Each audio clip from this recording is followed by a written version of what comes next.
we had a half of a production run, like thousands of products, and we're like, we can't put this out. Because people trust what, like, it put that out, people are gonna be like, okay, no. Yeah, that doesn't sit right with either of us. The moisture content was off, so they were sweating inside the bags, which can lead to like bacteria growing. She rebuilt her entire identity after TikTok deleted her twice, losing more than 500,000 followers overnight. She turned gardening into a coded language for millions and then launched a cannabis brand while 8 months pregnant. Because I was able to start Garden Mother while I was pregnant. I'm Jason Raposa. After 25 years in tech and cannabis, I host High Functioning to show what actually works. Today's guests are Natalie Benson, creator of Garden Mother, and Andrew Cowdice, founder of HeadUp in Provincetown. We get into how to recover after losing over 500,000 followers overnight, how to deal with the haters, and the behind-the-scenes chaos of building Garden Mother from failed batches to opening a new dispensary in New Jersey. So I've really just kind of slowly evolved who I am as a person in the cannabis space. This is Real Strategy Over Hype. Let's dive in.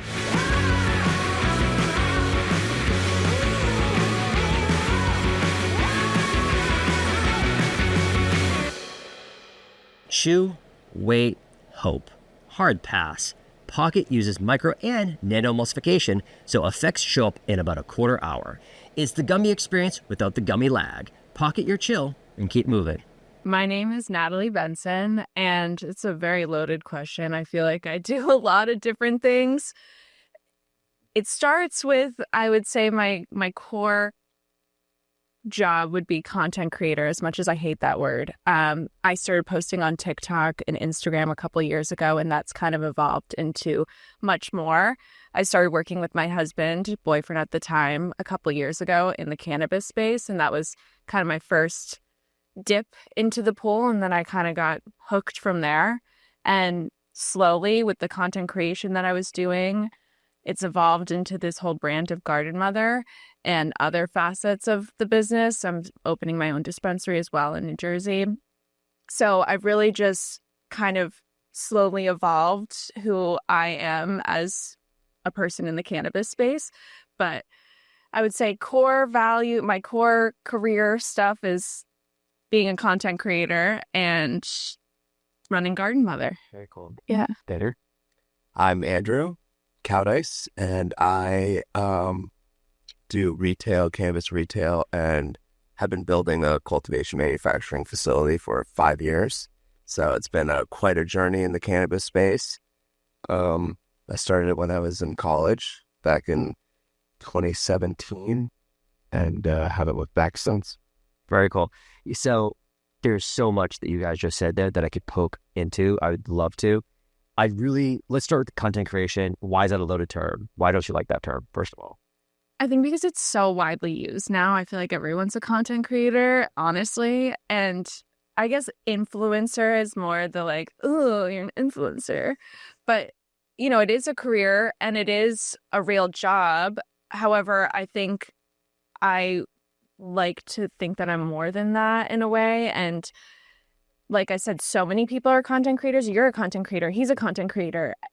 And I think that it's just so widely used. But I love being able to share so many facets of my life with the internet. Obviously, I probably share too much, honestly. But it is just a loaded term for me. I think in the past, it's kind of like people look down upon it. Now I think it's more widely accepted. But it's just, it kind of has that like, oh, she thinks she's all that type of thing. And you're like, ugh. Yeah. So I feel like it is kind of like a one-dimensional term. It doesn't give you any depth of actually who the person is behind it. Totally. But like, why did you even get into content creation in the first place? You were just like bored one day, or were you already in marketing at like some company and you were like, let me try to do this thing? Or so was it like a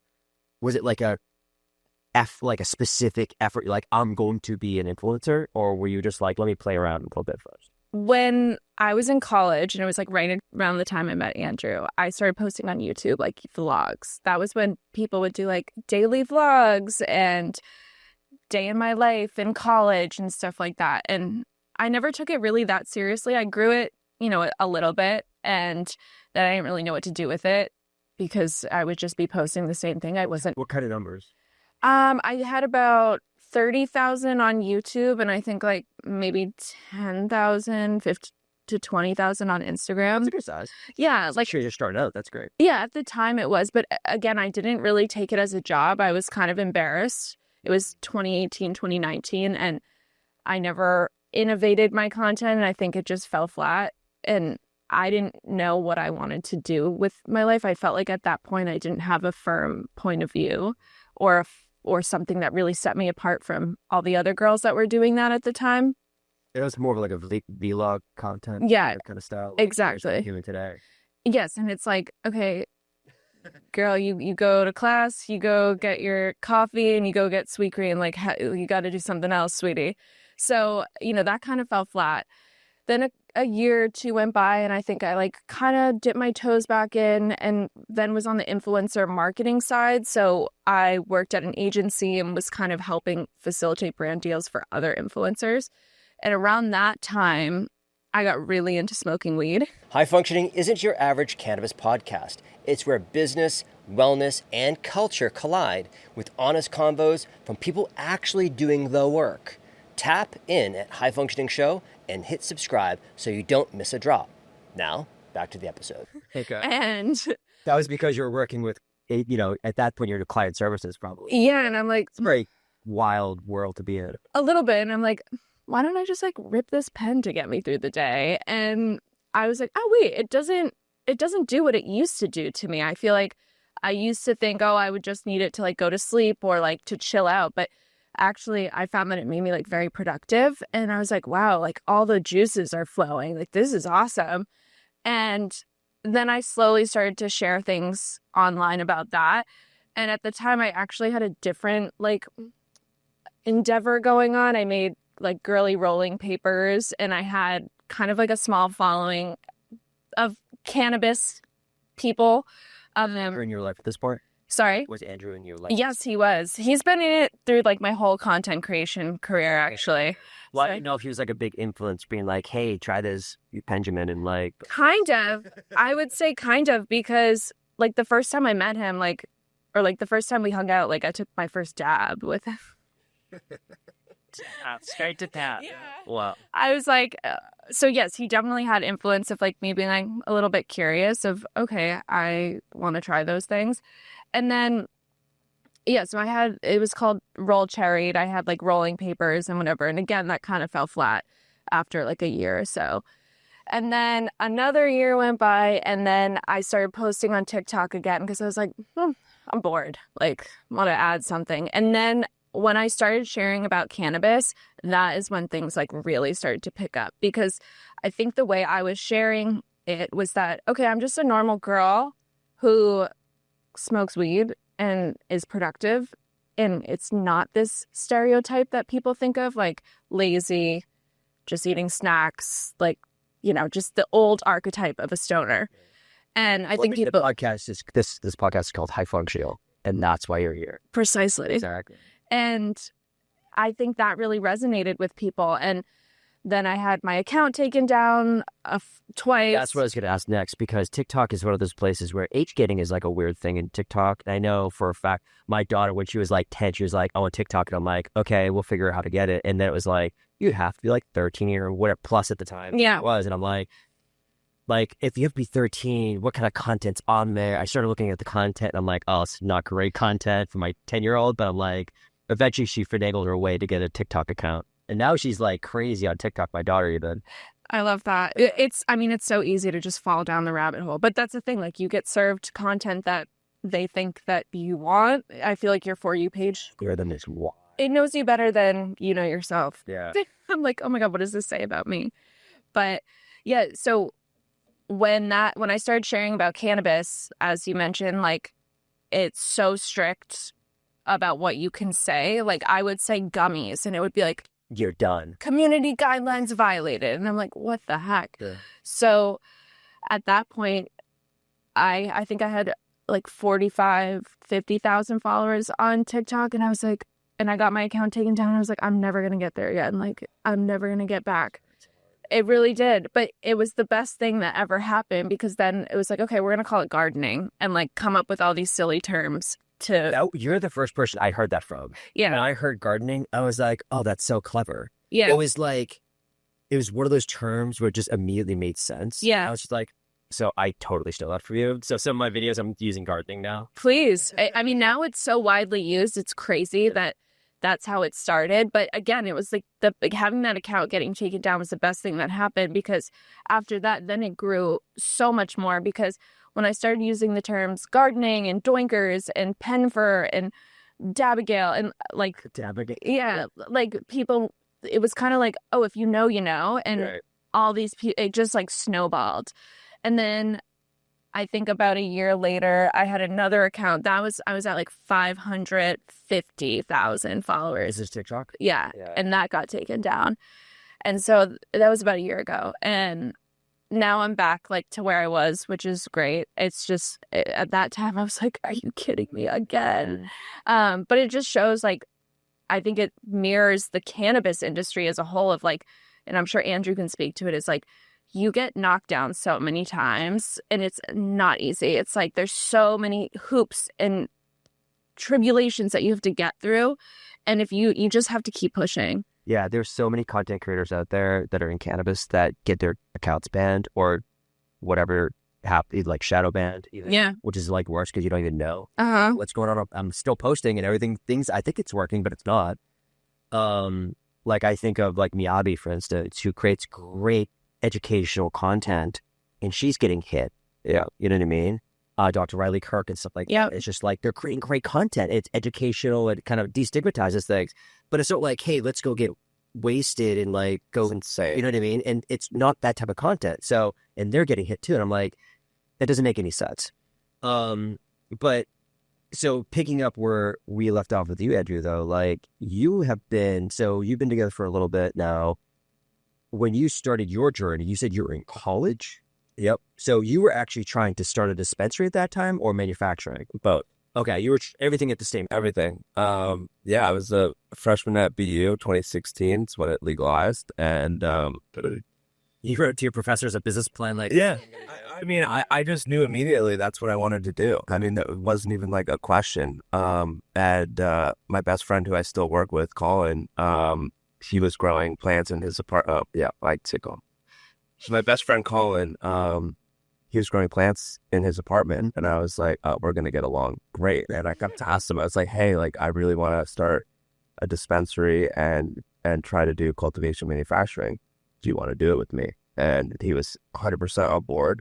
And so during my whole college life, I was going through the licensing process. Wow. And in 2020, we got our provisional license. In 2021, we opened. So the same month I graduated, I got all the provisionals for cultivation, manufacturing, and the dispensary. Now, how did you like fund all of this though? Because as you know, it's not cheap to get into this industry. No, it's not. And like Nelly just said, you get kicked in the nuts periodically.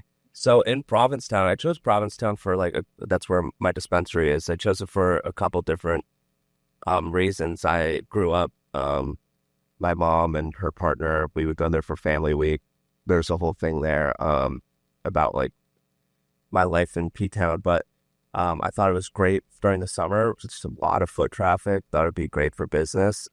We had a family friend that had a small shop on Commercial Street, which is the main street. Yeah. So she had an arts and crafts store, and she was kind of holding the space for when I would be ready to go in there. So I didn't have to like hold rent and pay rent. Like that's a huge thing that everybody deals with here, is like You're paying rent for 18 months. yeah, or whatever. at least, while you're going through the process, which is Before you make a single dollar. which is a huge burden. So the first store,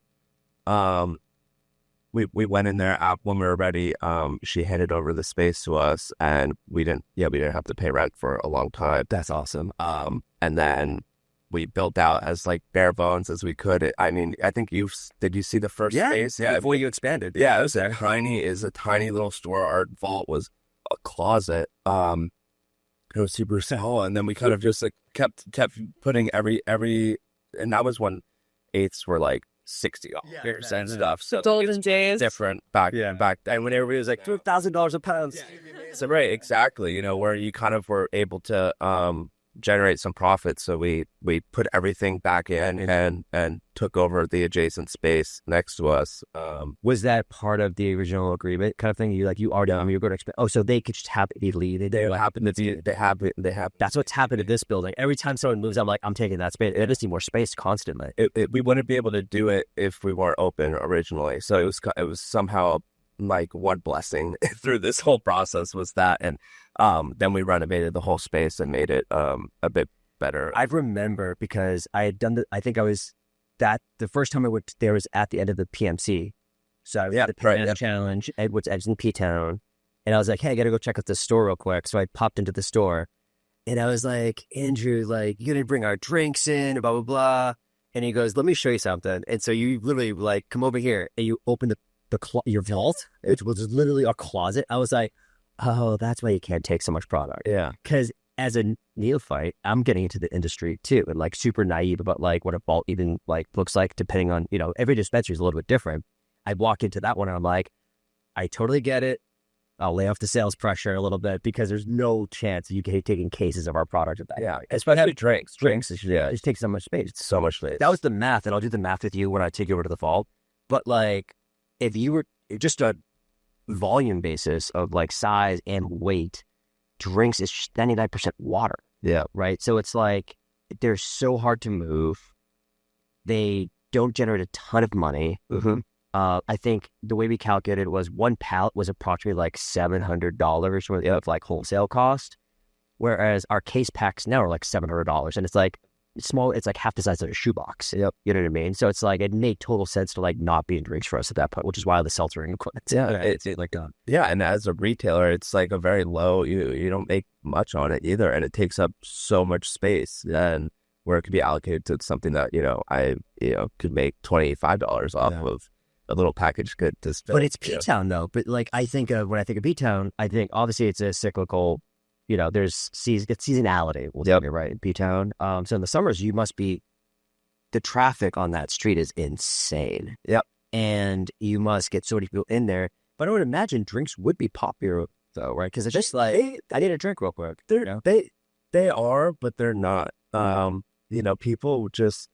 With the rules of how you can consume, everyone's still worried about that. So they're not just like taking a beverage and walking down the street. I mean, of course, some people are, but most people, and that's why like the beverage enhancers, things like that actually work a lot better because they put it in their seltzer. They go buy one next door, or we get one, and that works a lot better for people.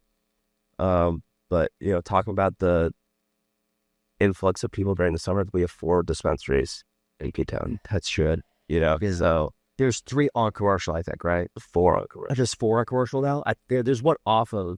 They closed down. They closed. Okay, so there's 4 on commercials. 4 on commercials, sure. Yeah. What is like the approximate mix right now? Is it still primarily flower, like 70% flower sales? It's originally it was like 75% gummy sales. Oh wow! And now flower kind of is catching up to it. But gummies was everything just for ease of use, right? Discretion. A lot of people are, renting spaces or and they look out. That's right. They can't create the community. So they're all looking for gummies, and P-Town is so interesting for so many reasons because like our categories are so different than what you see on like the CCC website. It's totally different. I was not going to say gummies. I did not think of gummies as the number one category. Yeah, wild. And then now we see, with New York, Connecticut, New Jersey all open. Now we see in the summer like our peak season. Well, now that's everyone brings their cannabis with them. So now we have our vacationers are already coming. They're already coming prepared. So yeah, I think Massachusetts had that advantage early on because no one else is legal around us. Yep. Outside of Maine. But like, all the people who are coming in from New York, they have now can just buy it themselves and come over here. And that I don't know the word, but like they've already experienced what a dispensary is. Originally in like 2021, 2022, they're like, oh my God, a dispensary. Like, what is this? We have to go check it out. That they use a lot of people traveling for this stuff. I mean, I remember someone was telling me on the pod a couple episodes ago that they were like, in the heyday of like the days where it was like Leicester, where there's like 6-hour lines to get into the dispensary. People were coming in from like Georgia, being like, I just got to go see what a dispensary is like. You know what I mean? Yeah. Those days are obviously long gone at this point. A couple of things that I so let's talk a little bit about expansion. Like, are you seeing like that manufacturing cultivation now is gonna come part of it? Because you said you kind of started all at the same time. Yeah, so we started all at the same time, and then it was 2020, so COVID hit. So like steel was like through the roof, so we weren't gonna do that. Like all the delays, I mean, it just put us in such a bind. So we kind of paused on that until more recently. Now it's kind of coming to fruition. But are you college still commence on either one of those? Or yeah, so we just had our CCC interview yesterday. For PFLI? Yep, and then PPLI. And then provisional. And then we have our inspection on the 22nd for both cultivation and manufacturing. Yeah, nice. Yeah, so 2026, BC 2026. Yeah, January. We hope to have our final. Nice. Which will be huge. Hopefully, get on the agenda. Yeah, that's always the thing. Yeah, and in some ways, like I think a lot of people getting into the industry early on, and I wasn't super early, but I was on the earlier cusp of like getting into it. And now I'm on the late side of cultivation manufacturing. And in some ways, a lot of people would look at it as like, oh my God, you're an idiot. You're an idiot for getting into it. At this point, you should have given up on it because the price was $4,000 a pound. Now it's $1,000 less. But it at least if we opened up early on, I think we would have really failed because we wouldn't have innovated. And I think that's where a lot of the industry is right now, is on that struggle of innovating on marketing, innovating on products, innovating on customer service. And now I see a lot of people like scrambling for it. And at least we had these past couple of years to really focus on what we're going to bring to market. Or what we're going to do. Just the experience of having other people go through it and fail in front of you, you kind of know hopefully what not to do. Yeah. A lot of people are like, hey, if it's $4,000 a pound, I can hire all these people. I can have a whole group of trimmers and cultivators and master grower and all the fertigation and yada, yada, yada. And then all of a sudden your payroll is like $200,000 a month. And you're like, oh, I don't make that much in revenue. So what am I going to do now? Yeah. And I just don't think we would have had a purpose if we opened up back then. I think it would be, I think you would get blinded by the $4,000 a pound. Right. Well, you just be like everybody else at that point. Yeah. Right. And it doesn't mean that we won't fail or can't fail or anything like that. Stay positive. I like to stay positive. Yeah, I know. I'm not naive to the fact of where the market stands. Well, distillate numbers are, everything's going up in price a little bit right now. Yeah. So we kind of, I think we, who knows if it's a dead cat bounce or whatever you want to call it, where it's just like boom, boom, or if it's just like, if it really is truly going back up. Yeah. But, we're seeing prices close to $6 a gram right now for distillate. Back at its lowest, I think we were paying as low as like $2.50. Wow. Yeah. So, so we'll see where it kind of goes from here. But that's a distillate. That's what we track, of course, because that's our kind of like key that we work on. But you talked about marketing a little bit. So one of the most and I want to talk about Garden Mother, of course. You had mentioned a dispensary in New Jersey. What prompted that? So, because Andrew has all this experience in dispensaries, you were like, let's do something in Jersey? Or are you from Jersey? No, I'm from here. I'm from Andover, Mass. So I'm around. But no, it takes so long to open one of these things. So this was back in 2022, I think. With announcing your... Yeah. And so at that time, again, was early into trying to find retail spaces. But I was working with someone at his dispensary who was from New Jersey. And we just had a really good, rapport with one another. And he wanted to open up a dispensary there. And I was like, I'm game. Let me take a look. So I was on the hunt to finding retail spaces that allow cannabis in New Jersey, and this one came out, and we flew down there and we checked out the space, and they were like, we don't want any cannabis, we don't want whatever. And we kind of convinced them we will get to the finish line for this. And we're still working on getting to the finish line or the starting line, however you want to look at it. So it just kind of like slowly evolved from working with someone in his store over the summer. And again, like the process of opening up one of these things is just so long. And so Did you have to pay a green tax? no, I don't think so. What we call green taxes. Basically, what happens typically is if you go to a landlord and be like, "Hey, I'm in cannabis," they'll double the rent on you. No, it's already high. The rent is so high. And like again, like But it must be a good retail spot that if the rent is already high. yeah, it is. And I think the area is more up and coming. So I'm hoping that, it's off a very busy street. And I'm hoping that like I'm still learning the area. So I have a lot to, figure out in that side of things. But I do think it will be a great spot once we open. I want to butt in real quick. Yeah. Because just touching upon like being in retail and whatnot. When Natalie came to me about it, I was like, okay, you're gonna have to do it on your own because I've got like, it's trying to figure out the cultivation, manufacturing, my retail. Like, yeah, I was like, I am tapped out. So like, by all means, go do it. And she did every part about it. So from finding the location to doing the town meeting, I mean, it was all she got the experience of what it's like to open up a dispensary. And it was scary. Like I had to sit in front of the board there, and that's more of like a courtroom setting. And they're kind of, because their question, they really want New Jersey people to open in New Jersey. So they're like, "What are you doing here?" And I'm like, I really had to, I don't know if convince is the right word, but kind of say like, no, I'm here for the long run, and I'm here to hopefully be a good part of this community and make a positive change. And I think they saw that. And, it wasn't easy, but again, really great experience. And I have learned so much through Andrew, just of perseverance and all the things that go into opening up a store. And that's just getting to the starting line. Like once you're there, there's a million other things you have to think about. Exactly. And so I mean, that just a testament to your ability to just do the thing, because you just have to do it. Mm-hmm. And I think a lot of people will stop before they actually do the thing, and they'll be like, I've got all these great ideas, and they just won't commit. Yeah. Do it. It seems like you're good at committing.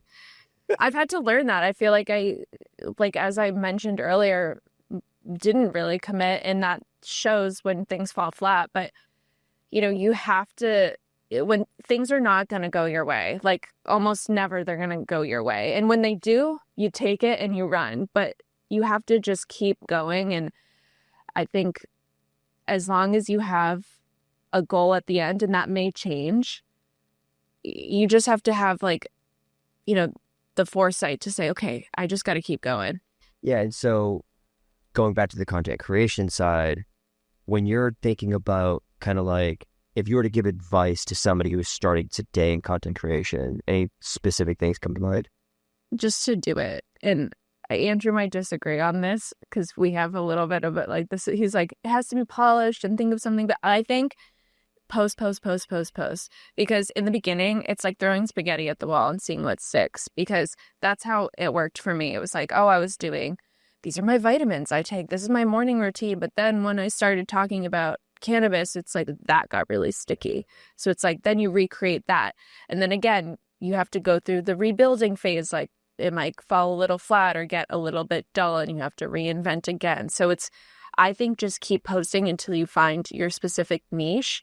And then from there, you kind of recreate things that already have been performing well. Yeah. Do you have like specific templates in your head of like structures of like, okay, I'm going to post about like Benjamin. Like I know the structure of what I'm going to do. Sometimes I find like the videos that I just like pick up my camera and like film something quick do the best. I've heard that from so many people. Yeah. You just like throw something together. We had a post that went viral. It was like nobody was even in it. Yeah. It was a Thanksgiving post because it was like the cousin walk style thing. And it blew up, and we're like, that was zero effort. Yeah. No, that's no the way. effort into this. Yeah. And I find I think people see that because, and the thing with social media, and I think the way that people engage with it, it goes through cycles where things are very polished, produced, and people want to see that. And then the pendulum swings the other way where people want to see like the not so polished, the raw, the real, the funny, and just authentic, like real life content. Yeah. Yeah. Yeah. So when it comes to like content creation, one of the things that I immediately thought of was, you guys are married. I don't see any head up content on your feed. Are you guys totally like, hey, I'm not like to keep those kind of like clear cut separate things, because you have one of the biggest influencers of cannabis as a wife, and you're not being like, hey Natalie, could you just do like a quick post on head up or something like that? I think then that's inorganic. Okay, yeah. I think then you'd think people are like just trying to promote, like Trying to sell you something. yeah, and I just think I think it's inorganic, and I don't think until there's a reason to, or something cool or creative to go with it, then there's no need. Well, I will say once his cultivation and manufacturing is online, there's going to be so much to share and be involved in, and especially with Garden Mother. There's, of course, but right now it's like they've been dealing with so much BS with building this thing. It's like they kind of just have to do, and I've been involved a little bit, but I kind of sit on the side and I'm like, you guys deal with that mess and figure it out, because they're way better at it than I am. So once there's something to share and something to bring people into, of course there's going to be more overlap. Right. But right now it's kind of like they're in that building phase. So I think without, there's not even too much to share other than like all the stuff for building the place, which I don't know anything about. That stuff does, get an audience, because True. If there's a new cultivator coming online, new manufacturing, I mean, I nerd out, so I'm always like, oh, what does that machine do? And you can see it like wrapping things really quickly and like doing pre-rolls, and I'm just like looking at machine videos. Yeah. So Garden Mother, most likely, I mean, obviously at this point, you have a different cultivator. Yep. But as soon as Andrew's facility comes online, you're going to be growing stuff inside of his facility. Yes and no, not right away. We're working with Impressed right now, using their flower and their rosin, and they're amazing partners to have. In an ideal world, that we would have started with working at Hennep, but it's just the timeline of things that we really wanted to get Garden Mother going. So we're doing the third party route right now, which definitely comes with its own difficulty. Impressed is great to work with, and we've been working with Resonate to package the goods, because they can only grow. Yes, and they can pack up eggs maybe, but other than that, they can't make. They have manufacturing. Yeah, they do have manufacturing. But then we have the whole gummy scenario that you on. But Resonate is really just handling like distribution and packaging the goods, and Impressed supplied the raw ingredients. So make it happen. So do influencers have to, like, content creators, influencers, are you able to pay the bills with what you currently do with just influencer stuff? Yes. But it's kind of funny the way that we structure, or not funny, but the way that like my business, because this is another thing that, like, being married, it's something that we had to think about, is like, how does this all kind of work together? And like, you have businesses. Yeah. Right. So like I have my own like influencer business side of things, that I have my merch and what I do for like brand deals, and what I make on TikTok and that type of thing. And that's separate from like the entity of Garden Mother.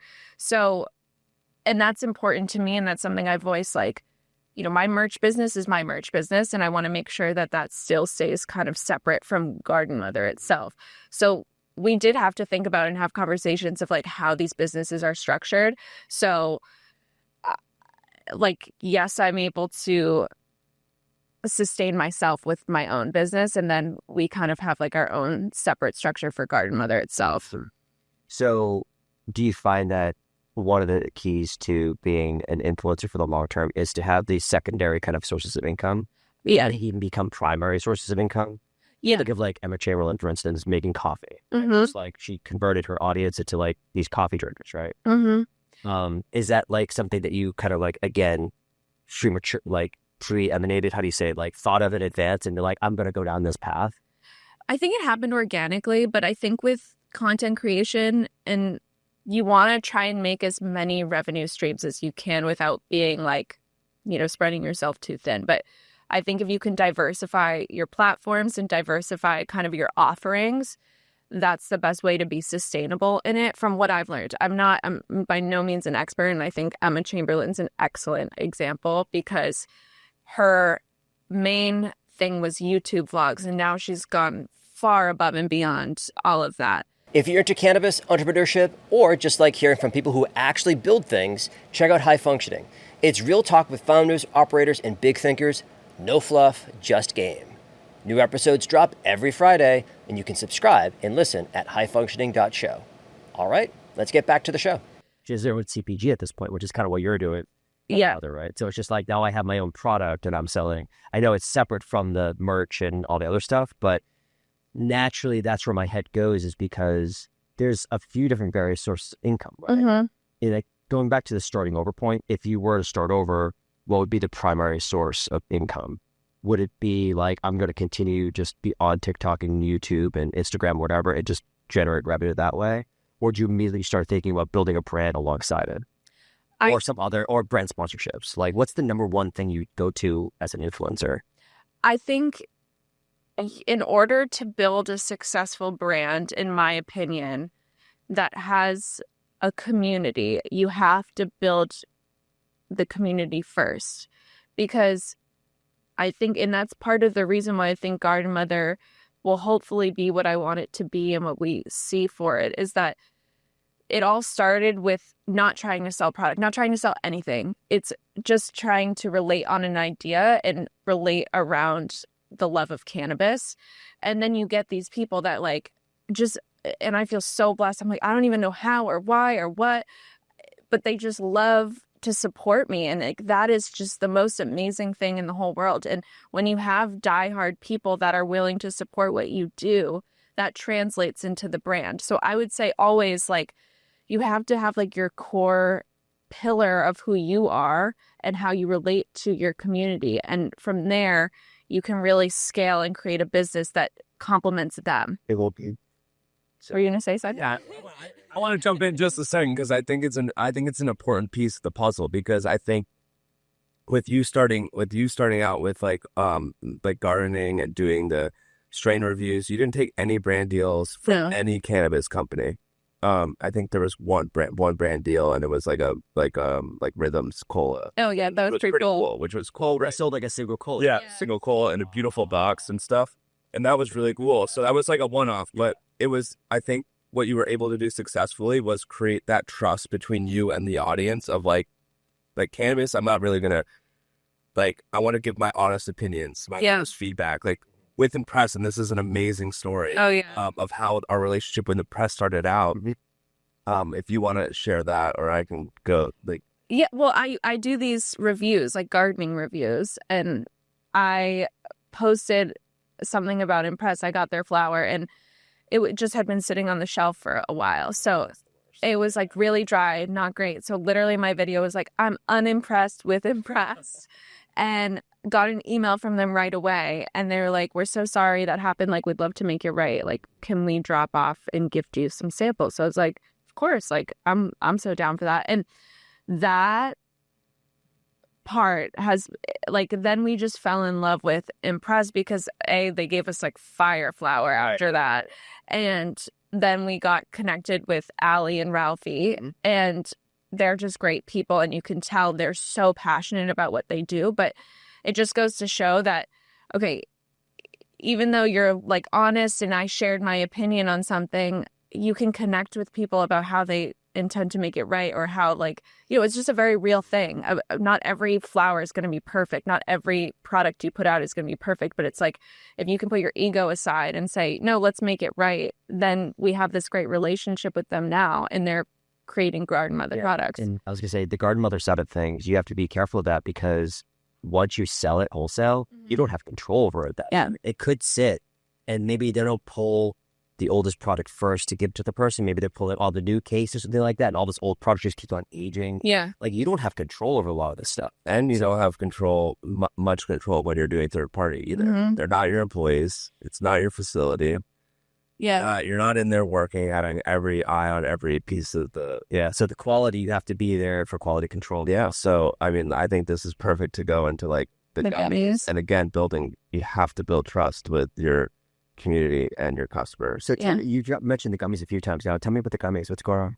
So when we launched the Doinkers back at the end of August, we were going to also launch our live rosin gummies.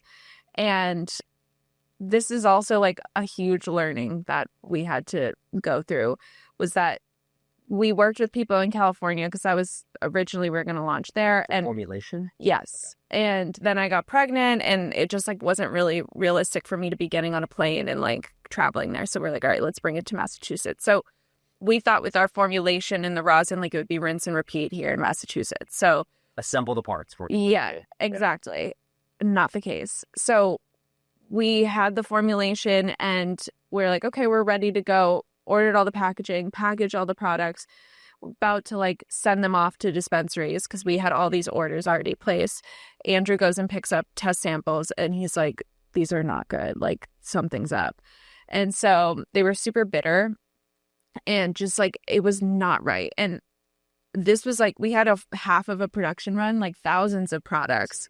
And we're like, we can't put this out. There's because people trust what like it Put that out. People are going to be like, E- okay, no. yeah, Like, what are you really doing here? right. A cash grab? Exactly. And like that doesn't sit right with either of us. So I'm like, it hurts. Like it hurts to make that. Yeah. And that hurt. And just being like, hey guys, like I know I said that the gummies are coming out, but they're actually not. And like we're still not there. So it's a learning. We did another production run. We did a bunch of R&D. Everything's good. Did a full production run. And when you do a full production run, it's much different than a small little sample run. And the moisture content was off. So they were sweating inside the bags, which can lead to like bacteria growth and stuff like that. Can't put that out. So can't put that out. So solar production. Float production run also had it posted. Yeah, we were so confident. Like, oh, we got it now. And then we did the run. It didn't. And it's not Resonate's fault. It's really just like R&D'ing. Like you can't take as So you're like chomping at the bit to get live right now. Yeah. Tablet free manufacturing license, right? Yes. Yeah. Just for get in, so I just for R&D'ing. Like I don't want to be a burden on like we don't want to be a burden on any of these third parties because honestly, they're not. It's not like they're in it they're not making a ton of money off of like what we're doing, right? So people have asked us to do it before, and I'm like, I charge some crazy rate, and they're just like, that's more expensive than anybody else. I'm like, because it's not worth my time. Yeah. right. So Well, and you have to make it's a business. It makes sense for me too. Yeah. they're kind of doing us a favor. Yeah, solid. So I don't want to burden them with like, hey, like, can you make 20, R&D? That's like not what we pitched them of what the partnership, So, they've been super helpful, but I can't wait to bring it in house so we can really just dial things in 24/7. Yeah, that sounds like a nightmare. I can't imagine. We had to do one mini recall once, and it was painful. We had already sent some of the stuff out. It hurts. And we were just like, take it all back as soon as you can because something's off. And if I didn't go, and even the second time, because we're like naively confident. And I was like, let me just go make sure that these are right. And then I was like, nope. So the moisture content. Yeah. Ouch. Are they sugar coated? No. Okay, because even sugar coated, that just melt like sugary water. Yeah. And stuff like that. They're sugar free. So that's another thing is like, then they have this tapioca starch over them and to help with the sticking and to help with the cure. So it's just, again, like, can't wait to bring it in to Andrew's facility. And echoing what Andrew said, it's not Resonate or anyone's fault. It's just like, there's so many steps and so many pieces to the puzzle to get exactly right. And for us, like, to his point, we're not overseeing it. They're kind of just doing the steps that they're given and doing what they think is right. And it was right. It's just like there's little things along the way that we've learned that, I think it's just better that if we are able to do it in-house. So why gummies? I mean, why do any of it in reality? I know. But gummies is so saturated. I mean, rosin gummies, live rosin gummies, I think, do still have a niche here, but like, Yeah. Why do people like climb Everest? because they're rich a-holes. No, I don't know. Okay, fair I'm enough. Fair, there's okay. They have everybody carry their stuff up. Okay. Exactly, Sherpas. No, but that's a funny fair statement enough. because if you think about it, that's what I mean. If you think of those quotes I've heard before, which is just like, even Mount Everest is covered in dead bodies of rich, motivated people. Yeah. So, Well, yeah. because it costs like $50,000 to climb the thing. 'Cause Yeah, the that's Sherpa true. wears it. That's true. That's a fair point. My morally, what I'm trying to say is that I think by doing difficult things makes the reward 10 times better. Yeah. And cannabis and no industry is easy. No, and I think anybody who thinks that the grass is always greener is what I tell people. It's just like, try walking a mile in our shoes. Like, it's hard to make these products. It's not easy. And to do all the sales and get the reach and distribution. Any product is hard to make and distribute. Mm-hmm. And on the influencer side of things, talking about like packaged goods like Emma Chamberlain or other, they could distribute nationwide, right? So to actually scale this, this brand is super difficult. Like we could have done like the Delta, the hemp drive stuff and do direct to consumer, but that didn't really align with our values too much. So, but like, what happened? So, since the differentiator here is the brand, right? Which first you build community, Mm-hmm. and you get the brand, Mm-hmm. then you get products, right? Then you say, I was just saying, that's where I'm going. Instagram's just like, sorry, Natalie, you're done. They take your account down. TikTok. So, hedge against any of this stuff happening, or I it's think, gonna be a rebuild mode again. yeah, I think like it could always happen. Now I'm super careful on TikTok. Luckily, knock on wood, Instagram hasn't given me too much of a hard time, but I've learned so much through all of this. Like, whereas if I didn't get my accounts taken down, then who knows in the future? Because I still see people on my page like smoking a joint, and I'm like, how? Like, if there's even like a little bit of smoke on mine, they're like, take that down. But So it's super creative. I know that exactly. You just go off screen, Yeah. come back, and Or I'll cover it with that tree or something. Like I'll do something silly.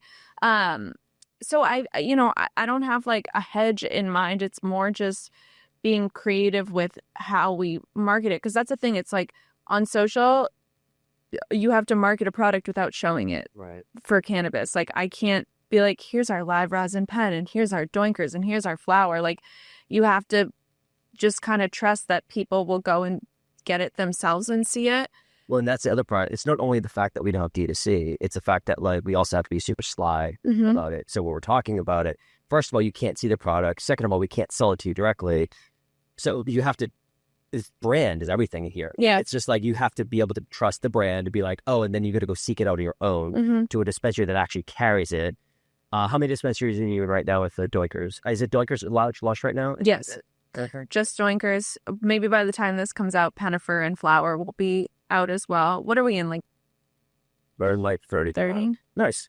Yeah. I could start. It's awesome. Yeah. Yeah, you don't want to, like, that's another thing is like the customer service and being able to service all the 35 customers. Yeah, so you don't want Those are the customers. and I'm in 4 stores. I have 4 stores near me, so exclusivity and radius is important to me in some regards. So we want to just make sure we're satisfying our retailers. What size would you be comfortable with? There's 400 stores approximately. I always postulate there's 300 that's probably okay. Yeah. And there are 100 of them that like you probably don't want to do business with because whether they pay their bills or they get 10 people walking through the door kind of thing. Yeah. What is enough for you? I don't Restore or... No, my goal is definitely, and our goal together is definitely not to be in every store in Massachusetts. I think as long as we're able to work with our partners and have a good relationship and grow with them, that's my goal. It's like, I have no number in mind that, I'll be happy if I'm in 100 stores. Like, I'm happy I'm in 1 store. Like, that's amazing to me. Right. So, If and- you were only in 1 store, it would be flooded with your fans. oh my I gosh. gotta go in there. I gotta get this. No, that's nice. I mean, to the gardeners, point, like I posted on TikTok and was like, go to your garden center and tell them you want Garden Mother. And they did. Yeah. And like, that's how these retail, like a lot of these stores, how I got into them. And I owe it to them. Like, You guys know it's so hard to break into this industry with gummies, with everything. It's so saturated. So to just have people that are advocating for Garden Mother and they want it for a product they haven't even tried, it is pretty unbelievable to me. And I really owe it to them. Yeah, there's a lot of people out there that want you to succeed because they've been following your journey, right? And Yeah. that's the thing. It's like you have those relatable content. People are watching you. There's a couple of things I still want to cover here. One of the things that immediately came to mind was, how do you deal with the haters? Because I'm like 100th the size of you, and as far as influence on Instagram, for instance, and we get people commenting sometimes and like, oh, that hurts. Yeah. Like, oh, like somebody called out our artificial colors the other day, and we've known about it for a while. Yeah. And we've been reformulating since practically 2024. We knew we got to get rid of these artificial colors. But somebody commented on an Instagram post, blah, blah, blah. You still use artificial colors, and there's a lot of medical patients who use your product. You should be sick to death about how bad that is for people. And I'm like, I responded, basically said, like, we actually have already reformulated everything. And hopefully January, we're filming December right now, and a month from now, there should be no more artificial colors in any of our products, which is awesome for us. But formulation takes a long time. And then everybody still has product and all this other stuff on the shelves. And it's like so hard to make a move, especially when you're in a bunch of stores, that it just hurts when you hear stuff like that. So how do you deal with the negativity? Yeah, I mean, do you just like ignore it and be like, I'm moving on with my life kind of thing? Or in some ways, but I think to your point, sometimes there's value to it of like, okay, is what they're saying true? And okay, yes, there's some trolls that will say like horrible things. It doesn't matter what it is. They want to bring somebody down that day. Yeah. You're the target. And that's and that stuff I ignore, and like I try to let it just like slide off my back. And a lot of things, like they'll act like they know something is so true, and I'm like, where do you even get this from? Like, I don't know where this is coming from. They'll be like, oh, it's all pesticides and blah blah blah. I know how it works at work. To cultivate 2019, this is what they were doing, and yeah. And a lot of it, like, I feel like just the nature of how I am online, it's less about the business side. I'm sure that will come as we expand, but more about like personal stuff. And I'm like, okay, that's just like so far off, but that's fine. You can, whatever you want to say. But for stuff like that, I think it's important to say, okay, like if someone was like, this doinker's rolled too tight, like, okay, yeah, you're probably right. So how do we fix that? And how do we take that and make it right? And I think you can learn from that. For the most part, I just try to let it kind of fall off my back, and like, you know, I know me and I know my intention, and I think 90% of people know that. And then there's like that 10% that, like you said, just want to bring you down that day. Yeah. You're the target Yeah. today. And fortunately, we don't get a ton of those comments, but Yeah. like it just everyone hurts. I just like It hurts me more than it hurts me more than it hurts Natalie. Yeah. I think it takes a toll. well, because you're the husband also. You're like, oh, they talk to my wife like that. Like, Yeah. It's tough. But like on business, if some things are warranted, and you gotta take the feedback. You gotta be able to take feedback. yeah, absolutely. I mean, one of our more successful videos actually was somebody commented how we make basic bitch syrup. And so we made a reel, and that was we put the comment as the first frame, and it was just like this person's comment, basic bitch, and it called me like something like, oh, you think you're such a visionary or something like that. So I taped the word visionary to us. And then I was holding a picture of basic bitch, the syrup, like we did it like an AI version of it. We're just like, and I was like all sad. I'm like, oh no, new release, basic bitch. But that's Everybody's like, do it. bring that product out. People were like, I'd have that. I'd drink that product. Anyways, but that's the whole point, is that like social media is that weird kind of like you can play it off each other. Yeah. You know what I mean? Have you ever done any content like that? I don't think so. I'm trying to think. Like, I feel like I've been lucky for the most part. Like, it's funny. I feel like before I got pregnant and before I became a mom, I never got like, maybe like one negative comment every like 1,000. Like I really felt like there was so much support. And then once I became pregnant and once I became a mom, then it's like, not crazy, but I feel like that's when kind of negativity came in.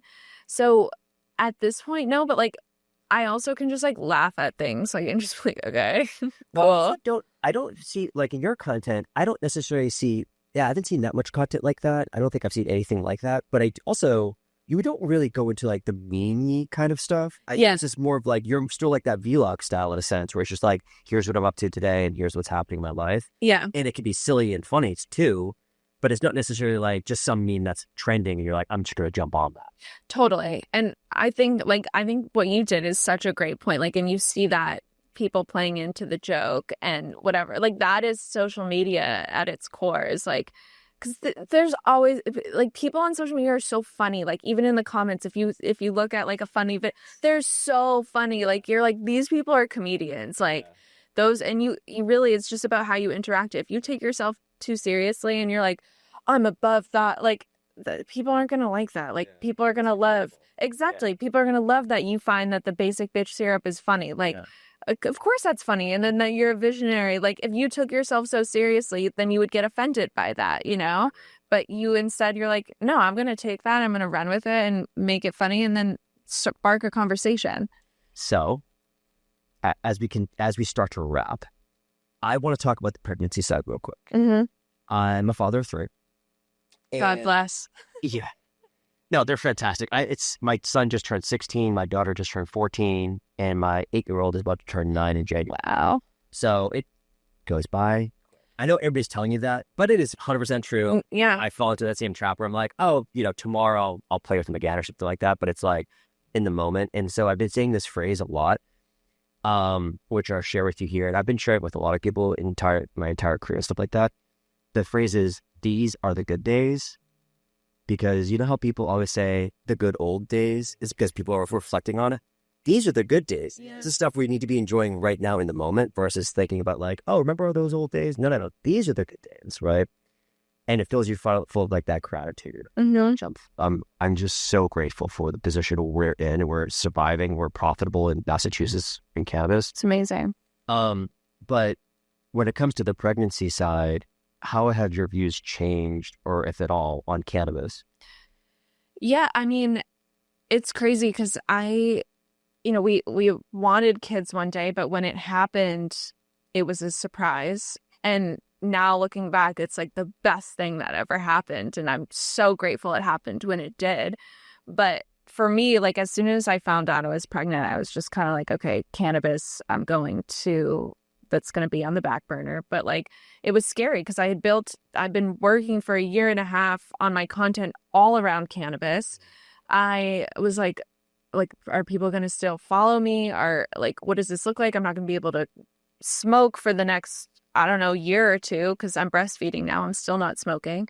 And again, like I allow the conversation because some people have different scenarios where they have to consume cannabis during these times. And I'm not one to judge. I think I wish people could be more open about it because I think that like it's just a complicated subject and I don't know enough to even have like a firm point of view. Just for me, I was like, I'm just going to abstain.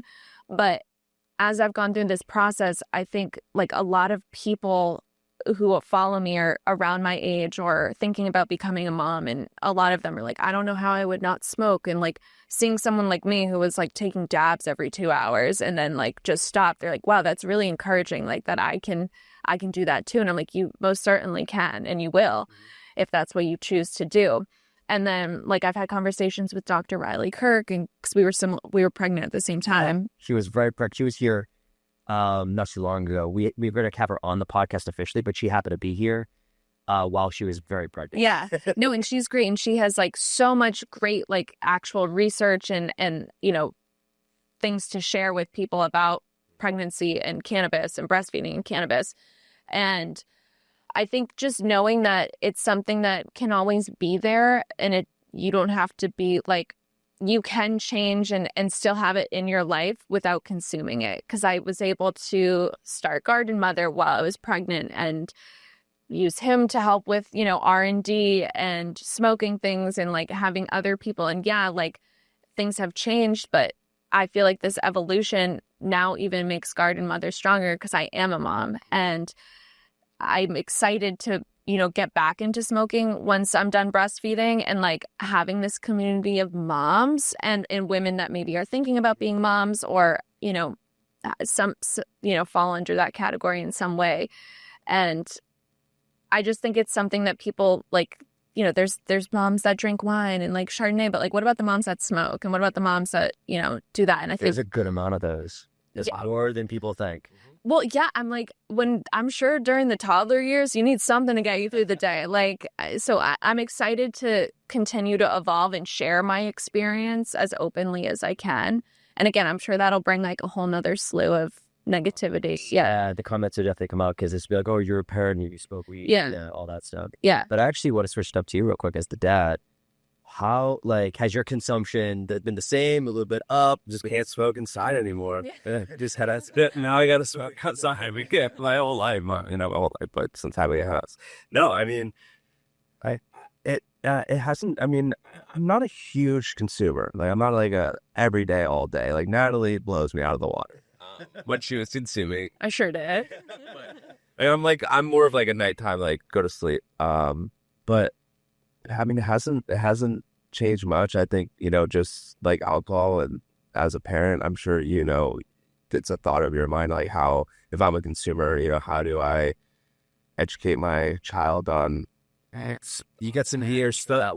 So yeah, I got some years, but it's like, should I be consuming? Like, am I on my game? And we've had a conversation, like when you're not when you're back into consuming, like one of us needs to not be consuming. Yes. In case like you got to go drive to the hospital. To the ER. Yeah. It's like, I don't know. I'm probably overcomplicating this question, but I still enjoy it.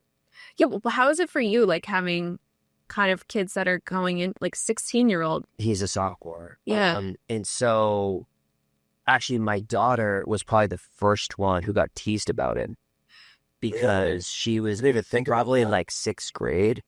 And some boy was like, teasing her, like, blah, blah, blah. And I think my daughter was kind of ignoring whatever. And then the kid was like, but your dad, like, sells weed or something like that. And that was like the comeback. That was like the final straw. And my daughter came home. She was a little bit like, I don't know how to deal with that comment. And I was like, I think, I run a business just like any other business. Like, yeah, I sell weed, but like, there's going to be always people who are going to try to bring you down. Yeah. Because either my daughter wasn't giving him enough attention or whatever, or maybe he had a crush, who knows, and stuff like that. And she, and that's the way sometimes boys act when they have a crush. It's just like, oh, I'm going to like tease her. So I don't want to go too far down that path of the psychology of like what was actually going through that young boy's head. But like, it is one of the situations where it's well known, and I will say very clearly that there is a huge vaping like crisis in high school, even middle schools. Scary. My son tells me all the time he doesn't even go to the bathroom anymore because the kids are always just vaping in the bathrooms. So he waits to go home to go to the bathroom. It's wild. I'm like, you don't go to the bathroom at all during high school, during the day. He's like, nope. It's so sad. In high school, I was addicted to like nicotine vapes for 10 years, and started in sophomore year in high school. I quit like 2 years ago. It's just like their kids so like when it's a peach mango flavored. That's easiest part. Yeah, and now even now, like cannabis vapes are all like they banned nicotine vapes from having flavors. Yeah. Now we have cannabis flavor like bubble gum, strawberry, banana. Yeah. I mean, it's yeah. So I don't know, like, and I think that's the hard part as a parent navigating through those segments, because there are those points in life where they're going to interact with people and it's going to come up. Mm-hmm. And I still feel pretty strongly, and I've told, my son this, is like, your brain isn't fully developed till you're like 25. Yeah. You know what I mean? Like, need that frontal lobe. Exactly. So like, you kind of want to wait on stuff like this. Yep. He doesn't have any interest in it necessarily, as far as we can tell, of course. But I do know that it's definitely like, it's around, and some of the kids have been caught with it and stuff like that, and they have been cannabis vapes, for instance, not just nicotine vapes. So yeah, it's really tough to navigate that as a parent right now. I don't know how in like, say, like 10 years what that's going to look like for your child, but right now it's just education. And I feel like you always have to face education face on, because if you just try to avoid it, be like, oh, whatever, like, it doesn't exist, it's going to make everything worse. Like, so we're very open. You know, even when I was developing the original beverage enhancer formulas, I was putting it in my water bottle, and I would always tell my kids, oh, this is daddy's medicine. So I would be drinking out of it. And so even to this day, they still like, oh, is there any medicine in this water bottle? And I'm like, no, it's just plain water. You can have some. Because I was like, can I see water? As if we don't run 1,000 water bottles. But it's difficult to navigate. Yeah. But at the same time, I always just, I overeducate it to the point where my kids don't even want to listen to me. Yeah. But, you know, would you rather I was drinking and like coming home belligerent like drunk? No, right? So like this is like how I end of the day have a little bit. I giggle reading books to my daughter. Still to this day, my 8-year-old loves to read books with me. I can't wait to like lay on the floor and play with toys with her. Yeah. Like, you're so engaged. That's the thing. It's like you're 100% like you're present, whereas you're not thinking about what were sales like today, and like this employee's staff issues or whatever. Like you're just engaged with your child, which I think is, from my perspective, is a level up. It's like that's what I want. Yeah. You want to be engaged with your child when you're playing with them. You don't want to be like distracted on your phone and be like, oh man, I gotta check my email real quick because of whatever, right? I think it brings you almost like a childlike part of you out, like when you're able to engage in that way. And like, it just brings you down to their level and you kind of like let everything else slide away. Yeah, that's beautifully said, because that's how I feel when I'm like, especially with the 8-year-old, my 16 and 14, they're kind of like, they got their own, my son's going to have his license. They're too cool now. Yeah, they're like, they don't want to hang out with dad. Yeah. But my 8-year-old still likes me, so I'm like, let's do that for a little bit longer. But the question behind the question is really something I struggle with, which is, how do you deal with your child in terms of social media? Yeah. Because from an early age, one of my popular videos when I was coming up, maybe like 2020, 2021 on Instagram, I used to do a series called Will It Infuse, and I would be like, hey, here's Me too. or here's whatever drink, and I'd be like, will it infuse, and blah blah blah. It was a template, right? Yeah. And I would just do it, take me 15 minutes like total to kind of just bag them out. So if I had a break from work, I just bag one out. But a couple of them, one of the more popular ones was at a beach on Block Island. So we vacation on Block Island every year with my family, and my daughters are in the background, and they said, will it infuse together? And my wife and I have to have a serious conversation, like, do we want the kids to appear in a cannabis video? Yeah. You know what I mean? So how do you feel about that stuff, like, as your child maybe ages, or... Yeah. Because you just featured him in a little video, I think, recently, right? But it was just like, it was innocent, obviously shot. But... Yeah. Like, I think with my content, and again, like, this will probably change a million times. As you say, you don't have to, like, everybody has a right to change their opinion. Yeah. At any time. Right. And I'm sure, like, because we talked about it a little bit, because with the nature of, like, what I do on social media, sometimes there's brand deals that involve, like, it's like baby stuff. And so it's like, do I want her in that, or do I, So I think with cannabis stuff, like, right now, my point of view would be, like, especially because she's a 2-month-old, I keep it very separate. And, like, she's snapping, Andrew's trying, whatever it may be. But I think it will change, like, as she becomes older and, like, has her own little personality and, like, what I feel like she might want, or it's so complicated. Like, I don't even know what that'll look like coming down the line. And, like, in 20 years, will she want to do her own type of thing? It's so crazy. So, yeah. Look back and be like, I really wish my mom didn't put me in no videos or something like. Exactly. Which is like my fear. It's just like, my kids now are like in my, some old videos, they're in it a lot more. Right. Now I've kind of just faced all that. And it's such a hard thing. Yeah. I honestly, I don't have an answer really for that yet. I think it's something that's going to evolve as we learn. And it's nice to talk to people like you who have older kids, and knowing, like, you also have that struggle of, like, how do we do this? Because I'm sure the kids, especially with social media now, they do want to be involved in some way, but it's like, what's appropriate to our family versus others, and how do we want to navigate that? It's difficult. Yeah. To be fair, my daughter has a way bigger social following than I do. I bet she's awesome. Well, she has a bunch of, like, what the kids do nowadays, they have, like, a bunch of fake accounts or, like, hidden accounts. So they'll have like the mom and dad account, like, oh, here's me and my soccer team and stuff like that. And then Me in the library. yeah, look how, yeah. And then she went viral the other. She won't tell me what it is, but she was like, oh, I got like 300,000 likes on TikTok the other day or something. I'm like, what are you doing?